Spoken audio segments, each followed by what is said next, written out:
আজকে আমাদের আছে একটা বিয়েবাড়ির দাওয়াত। তো সেখানে যাওয়ার জন্যই আমি সন্ধ্যাবেলায় রেডি হচ্ছি। সন্ধ্যা বলতে এখন ৮টা পার হয়ে গেছে।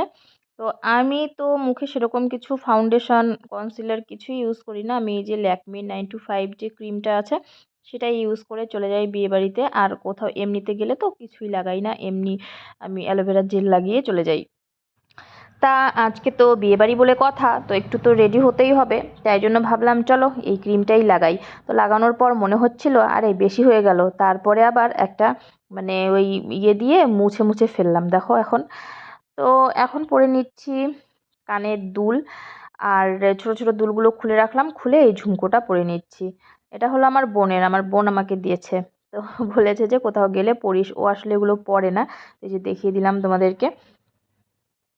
আর একটু লিপস্টিক পরবো, আর ব্যাস হয়ে গেলাম আমি রেডি বিয়েবাড়ি যাওয়ার জন্য। ড্রেসটা পরে নিয়েছি, রেড কালারের একটা চুড়িদার পরেছি। চুড়িদার বলতে গাউন টাইপের যে চুড়িদারগুলো হয় না সেগুলো, এটা অনেক দিনের পুরনো। তো চলো দেখতে দেখতে চলে আসলাম বিয়েবাড়ি। এই যে বিয়েবাড়ির গেট, আর চলছে গান। তো আমি সব সাউন্ডগুলো মিউট করে দিয়েছি। আর বিয়েবাড়িতে তো জানোই আওয়াজ মানে ভালো কিছুই তো শোনা যায় না, গানের আওয়াজ আর না হলে মানুষের বাচ্চাদের চেঁচামেচি। তো এই যে অফ করে দিয়েছি। এখানে এই যে ফুচকার দোকানে দেখো সবাই ফুচকা খেতে ব্যস্ত, আমিও খেয়েছিলাম। আর এটা হচ্ছে খাওয়ার প্যান্ডেলে, দেখো কি সুন্দর বানিয়েছে। তো আমি যখন আসলাম এসে দেখি আমার মা বোন ওরা এসেছে, চাচি বমা সবাই খেতে বসেছে। তো আমি এসে একটু ওদের সঙ্গে দেখা করলাম। মনে হয় কত দূর থেকে এসেছে যে দেখা করলাম, অথচ আমরা একই গ্রামের এ মাথা আর ও মাথায় থাকি। তাও বোন ওরা এসেছে শুনলেই মনে হয় যাই একটু দেখা করে আসি। তো আমরা এখন এই যে খেতে বসেছি। আর এখানেই সেই গান, এই দেখো বক্স, ছেলেগুলো এখানে নাচানাচি করবে বলে সবাই প্রিপারেশন নিচ্ছে। তো আমরা ভাবলাম চলো একটু নাচ দেখি। তো ওরা নাচানাচি বাদ দিয়ে কি গান সিলেক্ট করতেই ব্যস্ত সবাই, ওই দেখো হুড়ুর হুড়ুর করে যাচ্ছে। আর আমরা চলে আসলাম খেতে, বসে পড়লাম। এইদিকে বসেছে মাসুম আর ওর বাবা, এইদিকে আমি বসেছি আর একটা ভাই বসেছে। তো যাই হোক বসে পড়লাম। বসার পর কিছুক্ষণ অপেক্ষার পর দিয়ে দিল পাতা। পাতা ধুয়ে আমরা ভাতের জন্য অপেক্ষা করছি। ওই দেখো সবাই অপেক্ষা করছে, আর মাসুম তো ওই ইয়ের মধ্যে পাতার মধ্যে আঁকছে, কাটাকুটি খেলছে। তো সবার প্রথমে দিয়ে দিল একটা বেগুনি। এই যে বেগুনিটা আমি খেয়ে নিচ্ছি। তারপরে দিয়ে দিল গরম ভাত। আর ভাত পড়ার সঙ্গে সঙ্গে দিয়ে দিল ডাল, এটা ভেজ ডাল ছিল। যাই হোক ভেজ ডাল, তারপরে দিয়ে দিবে মুড়ি ঘন্ট। মুড়ি ঘন্ট দেওয়ার পরে, আচ্ছা মুড়ি ঘন্ট বলে না মুড়ি ঘন্ট বলে, ঘন্টই বলে মনে হয়। আমি কেন জানি না মুড়ি ঘন্ট বলি বলার সময়। তো এই যে খাওয়া দাওয়া করে হাত টাত ধুয়ে আমরা চলে আসছি। তো ছিল অনেক কিছুই, ছিল মাংস ছিল, মাছ ছিল, তারপরে চাটনি ছিল, দই ছিল, মিষ্টি ছিল, সবই ছিল। সেগুলো আমি তুলতে ভুলে গেছি। তো এরপরে এই যে দেখো আমরা একটুখানি ওয়েট করলাম, ঘোরাঘুরি করলাম। তারপরে এই দেখো বরযাত্রী চলে এসেছে। তো বরযাত্রী চলে এসেছে আর আমরা ওখান থেকে বেরিয়ে পড়লাম, দেরি করছি না আর, চলে আসছি। রাত হয়ে গেছে অনেকটা। তো একটু গল্প টল্প করতে করতে আর কি দেরি হয়ে গেল। মা আর বোন ওরা চলে গেছে খাওয়া দাওয়া করে। তো দাঁড়াও একটু অপেক্ষা করো, বর দেখতে পাবে। এই যে এই যে এই যে এই যে এই যে বর কোথায় গেল কোথায় গেল, এই যে দেখো বর। তো বর চলে গেল। তারপর এখানে একটা মারুতি গাড়ি নিয়ে এসেছে আর একটা বড় বাস। তো বাসটা এদিকে ঢোকেনি, এদিকে মানে গলির রাস্তা তো, মেন রোডে বাসটা আছে। আমরা যখন যাব চলো তোমাদেরকে বাসটাও দেখিয়ে দেবো। আর এই যে হলো বরযাত্রী, পুরো বরযাত্রী চলে এসেছে। আর এইদিকে হচ্ছে আতশবাজি। তো চলো আমরা বিয়েবাড়ি থেকে বেরিয়ে চলে আসলাম। আর এই যে বাসটা তোমাদেরকে দেখিয়ে দিলাম। তো ও মা, যার বিয়ে খেতে গেছি তাকেই তো দেখালাম না, কোণে এই দেখো। আমি না কোণের ছবি তুলতেই ভুলে গেছি। এই ছবিগুলো কালেক্ট করেছি আমার বোনের কাছ থেকে। আমি মানে ছবি তুলতেই ভুলে গেছি কোণের, বিয়েবাড়ি গিয়ে এত মগ্ন হয়ে গেছি। যাই হোক বিয়েবাড়ি খাওয়া হয়ে গেল।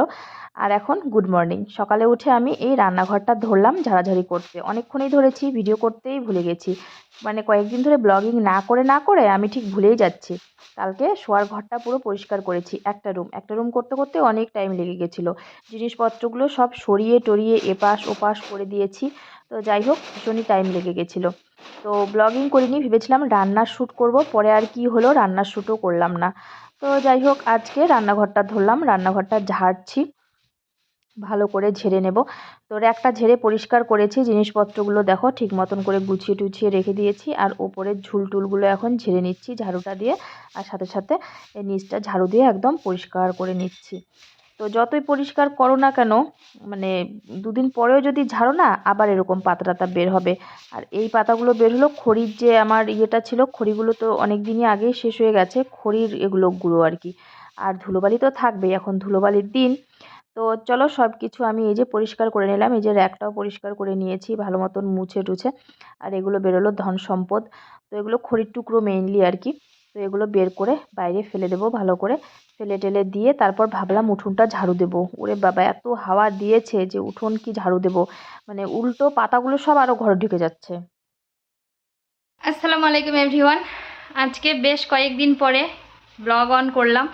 তো আজকে ভেবেছিলাম রান্না বান্নার মানে শ্যুট করব বাইরে, কিন্তু এত হাওয়া উঠেছে, তো এই হাওয়ার মধ্যে আর বাইরে হচ্ছে তোমার আগুন জ্বালিয়ে রান্না করব না। ভীষণই আজকে হাওয়া উঠেছে, ঝাড়ু দেওয়া যাচ্ছে না। এইদিকে ঝাড়ু দিচ্ছে, এইদিকে তোমার পাতাগুলো আবার এসে পড়ছে। তো সকালে আমি এক কাজ করলাম, আজকে রান্নাঘরটা পরিষ্কার করলাম। কালকে ব্লগ করিনি, কোনো রান্নার ভিডিও শ্যুট করিনি। তো কালকে শোবার ঘর একদম পরিষ্কার করে ঝকঝকে করে ফেলেছি। আজকে রান্নাঘরটা পুরো একদম ঝকঝক করে পরিষ্কার করে দিলাম। নিচে ওই যে ওগুলো পড়ে আছে, তো এগুলো পরে মাসুমের বাবা তুলে দেবে, আমি আর ভিতরে ঢুকলাম না। তো এই যে র্যাক ট্যাক সব কিছু পরিষ্কার করে নিয়েছি। আর অনেক রান্নাঘরের উপরে এই যে ঝুলটুল ছিল, যেহেতু এই যে কী বলে তোমার উনুনে এখানে রান্না করতাম, তো অনেক কালি টালি জমেছিল, সেগুলো পরিষ্কার করলাম। গ্যাস ওভেন মুছে ভাতও বসিয়ে দিয়েছি। বেলা কিন্তু 12টা পার হয়ে গেছে।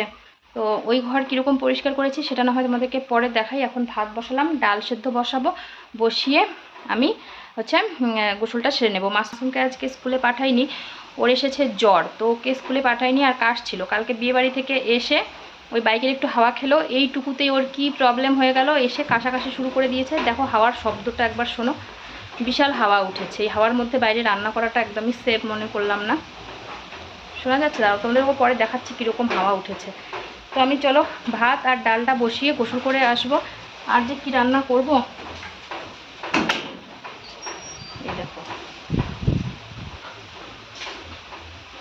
এই দেখো কি হাওয়া উঠেছে বাইরে। আমাদের এদিকে কিন্তু আজকে আলু তোলাও শুরু হয়ে গেল। ওই জমিটাতে আলু তুলছে। জ্বালানিটা বন্ধ করে দিই, না হলে এই যে হাওয়াটা লেগে গ্যাসের যে আগুনটা সেটা এদিক ওদিক দৌড়াদৌড়ি করে, মানে হাঁড়িতে লাগে না। হাঁড়িতে এই দেখো, দেখছো জানলাটা এই যে খুলে যাচ্ছে।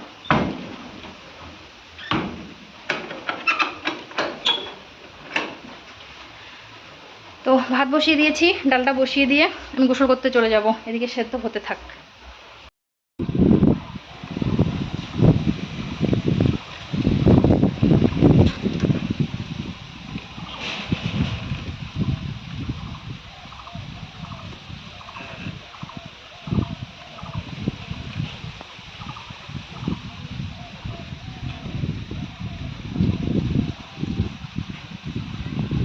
কি রান্না করব ভাবছিলাম, এই দেখো চলে এসেছে আমাদের বেতর শাক, বথুয়া শাক, খুরিয়া শাক। তো এগুলো মাসুমের বাবা নিয়ে আসলো, আমাকে বলছে আজকে শাক খেতেই হবে। ও আসলে দুপুরবেলা করে না, মানে শাক ওর লাগবেই। তো আমি ওদিকে ডাল বসিয়েছি, ডাল সেদ্ধ আর ভাত। আর ও দেখো এদিকে শাকটা তুলে নিয়ে আসলো, আর একটু লাউ শাক নিয়ে আসবে। তো সেগুলো আমি বেছে ধুয়ে এখানে রান্নাটা বসিয়ে দেবো, শাকটাও বসিয়ে দেবো। ভাবলাম যে ভাত ডাল বসিয়ে দিয়ে আমি গোসল করতে যাব, কিন্তু শাক নিয়ে আসলো। তো ছেলে মানুষ শাক যতই নিয়ে আসুক না কেন, একটু যদি নিজের দেখা না হয়, বাছা না হয়, তাহলে কিন্তু মানে একটা মনটা খুঁতখুত করে আর কি। তো শাকগুলো আমি বাছলাম, বেছে ভাবলাম যে তাহলে রান্নাটা শেষ করেই গোসলটা করি। বেলা সেরকম হয়নি, এই দেখলাম যে 1টার মতন বাজে আর কি। তো যাই হোক, এখানে আমি এখন দিয়ে দিলাম শাকটা, ফোড়নে দিয়েছি ওখানে একটুখানি হলুদ গুঁড়ো দিয়েছি, লবণ দিয়েছি, আর কি দিলাম, হ্যাঁ রসুন, পেঁয়াজ আর কাঁচা লঙ্কা চিড়ে দিয়ে দিয়েছি। তো এই যে শাকটা এখন উল্টে পাল্টে দেবো। এতগুলো শাক দেখছো তো, একটু পরেই দেখবো অল্পই একটু হয়ে যাবে। এই যে লাউ শাকের ডাঁড়াও দেওয়া হয়েছে, লাউ শাক আর কি লাউ শাকই, কুমড়ো শাক লাউ শাক নাকি একসঙ্গে খাওয়া যায় না, এটা আমাদের এখানে আর কি গ্রামের কথা। তো যাই হোক, এগুলো তো মানা যায় না, নাকি যায় আমি ঠিক জানি না। তো এই যে শাক, আর আমি একটু লবণ টেস্ট করে দেখছি যে না, হ্যাঁ লবণ টবণ সব কিছু হয়েছে। এখন এই যে আমি নামিয়ে নিচ্ছি, নামিয়ে গরম গরম ভাত, শাক আর ডাল একদম গপাগপ খেয়ে নেব। সকালে কিন্তু সেদ্ধ ভাত খাওয়া হয়েছে, অনেকক্ষণ আগেই হয়েছে খাওয়া, আসলে আজকে 8:30টার দিকেই সেদ্ধ ভাত খাওয়া হয়ে গেছিলো আমাদের। তো চলো শাকটা নামিয়ে নিই, নিয়ে খেয়ে নেই, খেয়ে দিয়ে তারপরে তোমাদের সঙ্গে দেখা হচ্ছে আবার।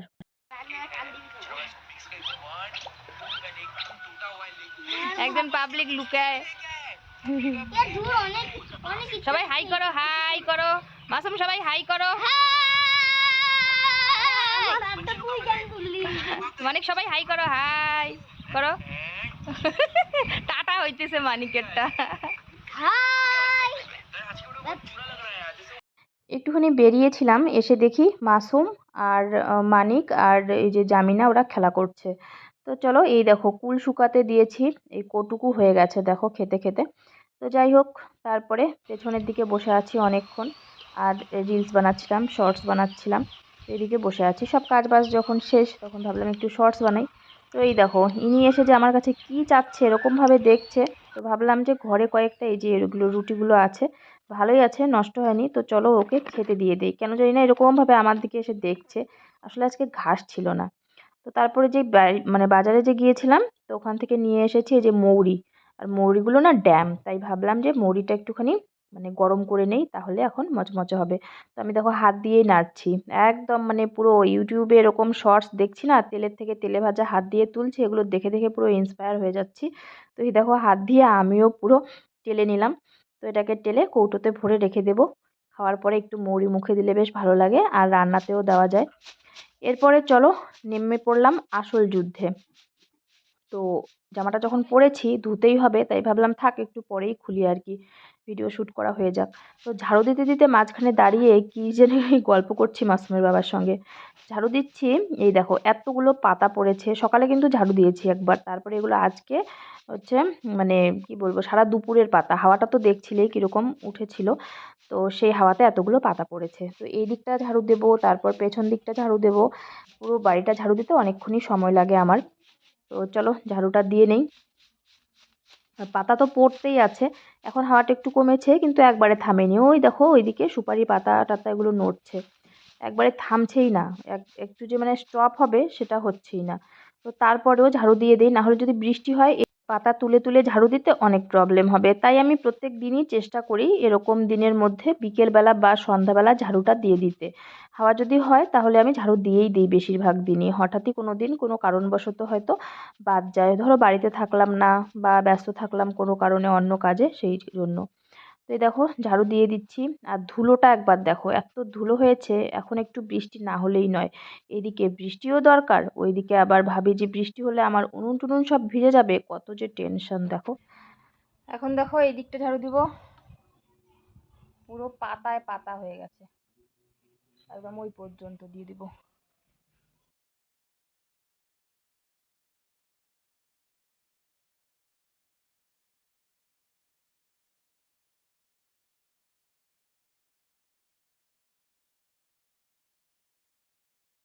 ওই দেখো লাল লাল বস্তাগুলো দেখতে পাচ্ছ, এগুলো হচ্ছে আলুর বস্তা। এদিকে আসলাম পেঁপে পাড়ার জন্য, পেঁপে পেকেছে, তো ভাবলাম যে পেঁপেগুলো পেড়ে রেখে দেই ঘরে, আজকে খাই আর কালকে খাই, না হলে পাখিতে এসে খেয়ে নিলে হয়ে যাবে মুশকিল।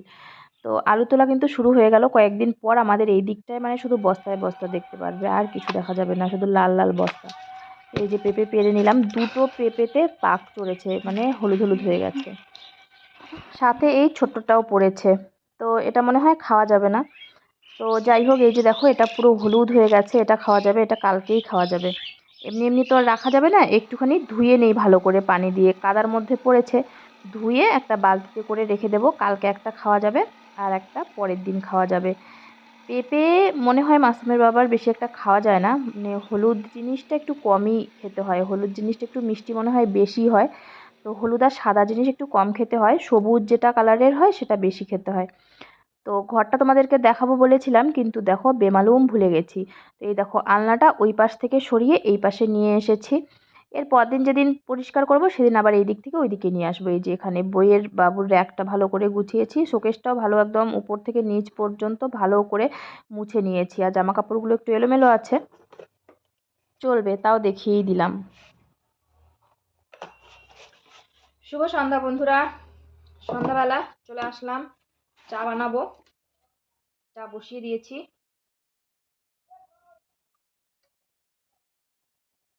সন্ধ্যা হলেই মনটা খালি চাখাই চাখাই করে, চাখাই চাখাই।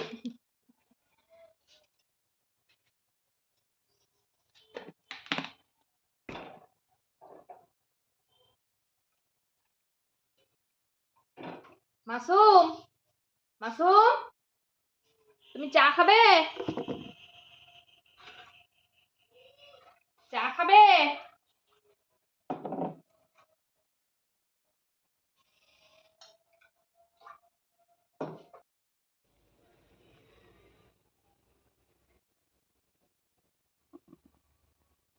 মাসুমকে বললাম চা খেতে হবে না, তাই 2 কাপ ঢেলে নিচ্ছি। মাসুমকে একটা ডেইরি মিল্ক দিয়ে দিলাম, ওই যে বাজারে গেছিলাম তো ওর জন্য নিয়ে এসেছি, ওটাই ওকে দিয়ে দিলাম, খাবে।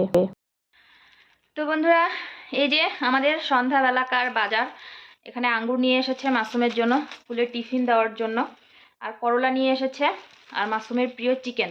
তো যখনই ওর বাবা বেরোচ্ছিল বাজারে যাওয়ার জন্য যে কী নিয়ে আসবো, কী খাবে, তো ও বলছিল যে চিকেন খাবো। তো যাই হোক, চিকেন নিয়ে এসেছে আর আলু এনেছে। তো আলু উচ্ছের ভাজা করতে বললো, ও খাবে, দেশি আলু, জলপাই আলু যেটা ওটা। আর ওই চিকেন কষা কষা করতে বললো মাসুমের জন্য। মেনলি চিকেনটা নিয়ে আসা হয় মাসুমের জন্য, বাচ্চারা যে এত চিকেন কেন পছন্দ করে সেটাই বুঝি না। তো চলো আমি রান্নাবান্না সেরে নেই, আর কি দেখাবে তোমাদের সঙ্গে নেক্সট ভিডিওতে। ততক্ষণ সবাই ভালো থেকো, সুস্থ থেকো, সাবধানে থেকো, নিজেদের যত্ন নিও, নিজেদের বাচ্চাদের যত্ন নিও। আমার ভিডিও ভালো লাগলে অবশ্যই লাইক কমেন্ট শেয়ার করে দিও, আর আমাদের চ্যানেলে নতুন হয়ে থাকলে সাবস্ক্রাইব করে যেও। আজকের মতন বিদায় নিচ্ছি, সবাইকে আসসালামু আলাইকুম, শুভরাত্রি, টাটা।